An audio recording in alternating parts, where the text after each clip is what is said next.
Hello everyone, village daily blog with লোকে চ্যানেলে সবাইকে ওয়েলকাম।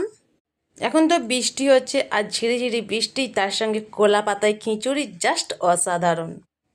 আর এই বর্ষার ওয়েদার দেখে আর সুন্দর একটা মুহূর্ত দেখে আমার তো ইচ্ছা করলো যে খিচুড়ি করে নিই। আর খিচুড়ি দেখলেই তো একটা জিভে জল আসা পুরো ব্যাপার, আর সেটা যদি এই কলা পাতার মধ্যে, ব্যাপারটা তো বেশ জমে যায়। ঘরের মুগের ডাল আর চাল তুলে দিয়েছি হাঁড়ির মধ্যে, আর এখানে আমি মশলা করে নিচ্ছি, দিয়ে দেবো। ওর মধ্যে কিছু সবজি অ্যাড করেছি, সেটা হচ্ছে বাঁধাকপি দিয়েছি আর ক্যাপসিকাম দিয়েছি।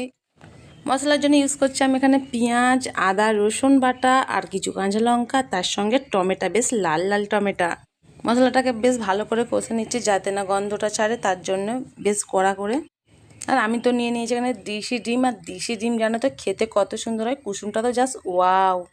আর এই যে টকবকিয়ে ফুটে ওঠা ডিমের কালারটা, উফ, দেখেই যেন মনে হচ্ছে এক্ষুনি খেয়ে ফেলি। আমার তো পুরো রেডি হয়ে গেল খিচুড়ি, আর তার সঙ্গে ডিমের ঝাল, আর জাস্ট অসাধারণ খেতে লাগবে। চলো টাটা, বাই বাই, দেখা হচ্ছে পরের একটা ব্লগে। ততক্ষণ ভালো থাকবেন।